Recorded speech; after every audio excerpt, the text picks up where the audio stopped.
আজকে আমরা এসেছি বিশ্বের ওয়ান অফ দ্য সেভেন ওয়ান্ডার্সে, চিচেন ইৎজা। তারপরে দেখব কিভাবে মাটির নিচে সিঙ্কহোলের ভিতরে আমরা সুইম করি।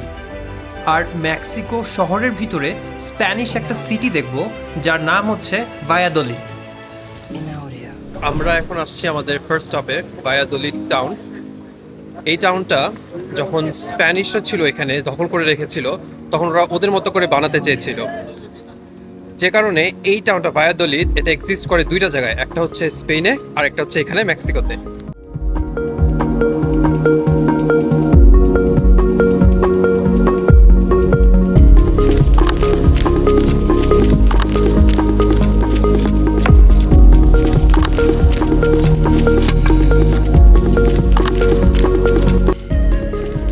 যে বিল্ডিংগুলো দেখা যাচ্ছে এগুলো সব হচ্ছে সেম স্ট্রাকচার এবং সেম প্যাটার্নেই বানানো। যখন আমরা ডিআর ডমিনিকান রিপাবলিকে গিয়েছিলাম পুয়ের্তো প্লাতোতে, তখন আমরা দেখেছিলাম এরকম সেম কালার সেম প্যাটার্নে একটার পর একটা বিল্ডিং।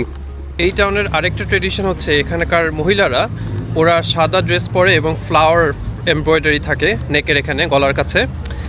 এবং এই টাউনের সব গভর্নমেন্ট অফিসিয়ালরা এই টাউনেই থাকে এবং আশেপাশে যত টাউন আছে তারা এখানেই আসে আইডি এবং গভর্নমেন্ট পেপার বানানোর জন্য। OLA ¿Cuánto? 60 pesos. 60? 70? 60. এই যে একটা পার্কে এসে আমরা দেখলাম এখানে একটা স্ট্যাচু রিপ্রেজেন্ট করছে এখানকার ওমেনদের, যেটা হচ্ছে সাদা ড্রেস পরা এবং ফ্লাওয়ার এমব্রয়ডারি করা ড্রেসে। এটাই হচ্ছে এখানকার ওমেনদের ট্রেডিশন। এই সুন্দর সিটিটা এক্সপ্লোর করার শেষে আমরা রওনা দিচ্ছি আমাদের second স্টপে, সেনোটেতে।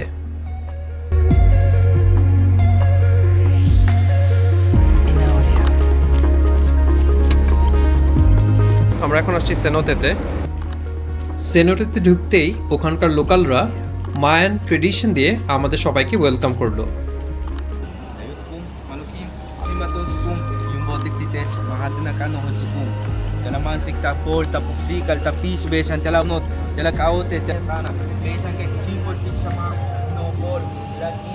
Shamam no hol lakim yetel chikim le tu yushkama yetele no hochla kanel yetele no hochkika besanka kanan taket san samalkine। ওদের লোকাল শারমানে কিছু রিচুয়ালস দেখালো আমাদেরকে। এখন আমরা যাচ্ছি হচ্ছে সেনোটের দিকে।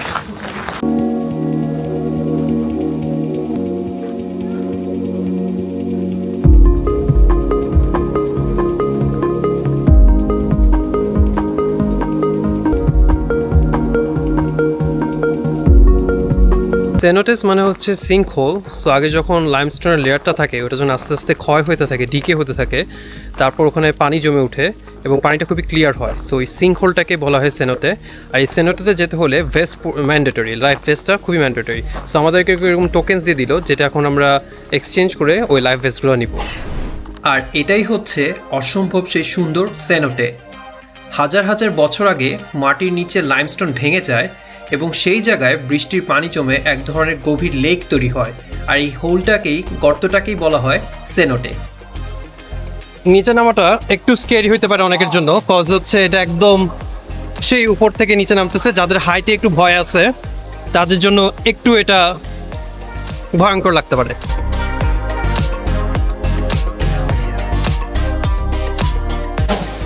এটা হচ্ছে একদম নিচের থেকে ভিউ উপরে, এটাই হচ্ছে সেনোটে। ওই যে ওখানে নুহা পিকচার্স নিচ্ছে, একদম এখান থেকে ভিউটা সুবহানাল্লাহ অনেক সুন্দর।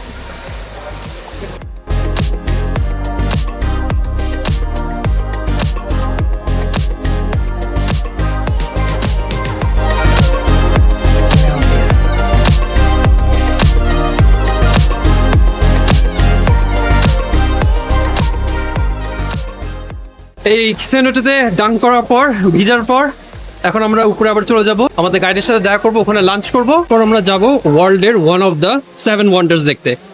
আমি খুবই অবাক যে নুহাল সাহস করে এত নিচে আসছে, কজ অনেক উঁচু ছিল। তুমি যে আসতে পারছো, মাশাআল্লাহ, আই এম প্রাউড। আমরা এখন লাঞ্চ করার জন্য চলে এসেছি এই অ্যারিনাতে। সো আমরা হচ্ছি অ্যানহেল গ্রুপের সাথে এবং আমরা ভিতরে এখন যাচ্ছি। আমাদের লাঞ্চ করার জন্য।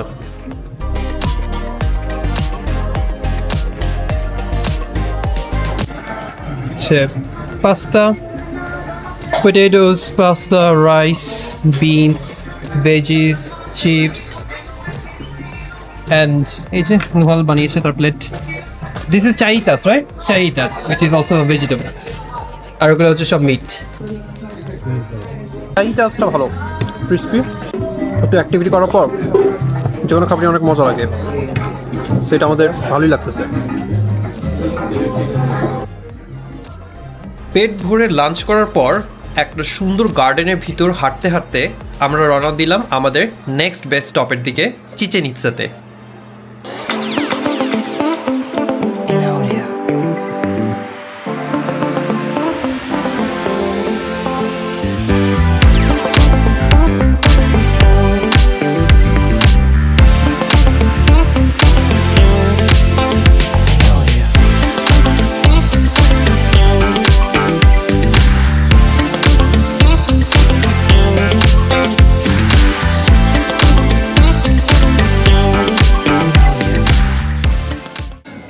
আমি এখন আছি ওয়ার্ল্ডের one of the new 7 wonders of the world, Chichen ইৎজাতে। সো অনেকে কনফিউজ হয়ে থাকে যে এই স্ট্রাকচারটাকে বলা হয় চিচেন ইৎজা, আসলে এই পুরো জায়গাটাকেই বলা হয় চিচেন ইৎজা। এটাকে বলা হয় কুকুন ক্ল্যান টেম্পল। আর পিরামিডটা যদি একটু ক্লোজলি দেখা যায় তাহলে দেখা যাবে এক সাইডে হচ্ছে পুরো সানলাইট, আরেক সাইডে হচ্ছে একদম শেড। সো এমনভাবে বানানো হয়েছে যে সবসময় একটা সাইডে সান থাকবে, আরেকটা সাইডে শেড থাকবে, এরকম না যে এটা ওভারল্যাপ করে। এবং আরেকটা ফান ফ্যাক্ট হচ্ছে মার্চে 20 থেকে 21 এবং ওরকম তারিখের সময় এবং সেপ্টেম্বরে 22 থেকে 23 তারিখের সময় সূর্যটা এমনভাবে এখানে সানসেট হয়, তখন মনে হয় যেন একটা সাপ নিচে থেকে এভাবে নেমে যাচ্ছে। এবং ওইটা হচ্ছে ওদের গড, যেটা হচ্ছে কুকু ক্ল্যান। আর এই যে এখানে অনেকগুলো বিল্ডিংয়ের নিচে স্ট্রাকচারটা এরকম স্নেকস হেডের, যেটা হচ্ছে রিপ্রেজেন্ট করে এগেন কুকু ক্ল্যান, ওদের হচ্ছে মাইটি ফিগার। এখানে ক্ল্যাপ করলে একটা বার্ডের সাউন্ড পাওয়া যায়।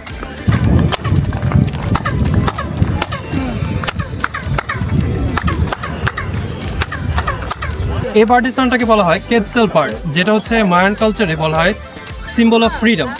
এবং এই বারটা পাওয়া যায় হচ্ছে গুয়াতেমালাতে বেশি। চিচেন ইৎজার এই জায়গাতে ওই আমলে রাবার বল ইউজ করে একটা গেম খেলতো। এখন যেরকম ফুটবল খেলে তখন হাত বা পা দিয়ে না, মেনলি হিপ, শোল্ডার আর এলবো দিয়ে গোল করতো। যারা খেলতে আসতো সবাই ছিল ওইখানকার আমলের আপার ক্লাস, আর গেমটাকে বলা হতো পোক্তা পোক গেম। আর যদি দেখা যায় দুইটা সাইড ওয়ালের, একটা সাইড হচ্ছে সবসময় শেড থাকে এবং সূর্য যখনই পড়ে তখন এমনভাবে পড়ে যেন সবসময় একটা সাইড থাকবে শেড এবং আরেকটা সাইড থাকবে সানশাইন। সো এটা রিপ্রেজেন্ট করে হচ্ছে ডে অ্যান্ড নাইট, এবং আরেকভাবে ওরা বলে এটাকে লাইফ অ্যান্ড ডেথ। সাধারণত আমরা কি জেনে থাকি, প্রতিটা গেমে উইনিং টিম থাকে এবং একটা লুজিং টিম থাকে, এবং উইনিং টিম একটা গিফট পায় বা রিওয়ার্ড পায় এবং যেটা লুজিং টিম তারা পানিশমেন্ট পায়। বাট এখানে অনেকে বিলিভ করে যে যখন উইনিং টিম জিততো তখন ওদেরকে স্যাক্রিফাইস করা হতো, কারণ ওরা অনেক স্পিরিচুয়াল ওয়ার্ল্ডে বিলিভ করে এবং ওরা মনে করতো যে ওখানে স্যাক্রিফাইস হলে ওরা পেয়ে যাবে direct ticket to heaven. So এই জন্য এখানে অনেককে বিশ্বাস করে থাকে যে যারা হচ্ছে উইনিং টিম তাদেরকে এখানে স্যাক্রিফাইস করা হয়। আবার অনেকে মনে করে থাকে যে যারা লুজিং টিম তাদেরকে এখানে স্যাক্রিফাইস করা হয়, কিন্তু আসল কাহিনী কেউই জানে না এখানে এখন।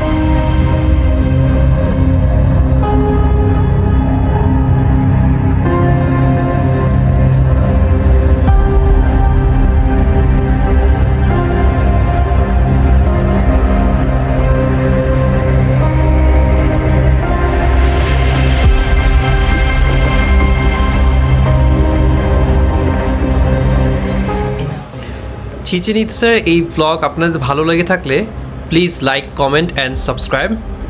ইনশাল্লাহ নেক্সট ভিডিওতে আবার দেখা হবে। সবাই ভালো থাকবেন। আল্লাহ হাফেজ।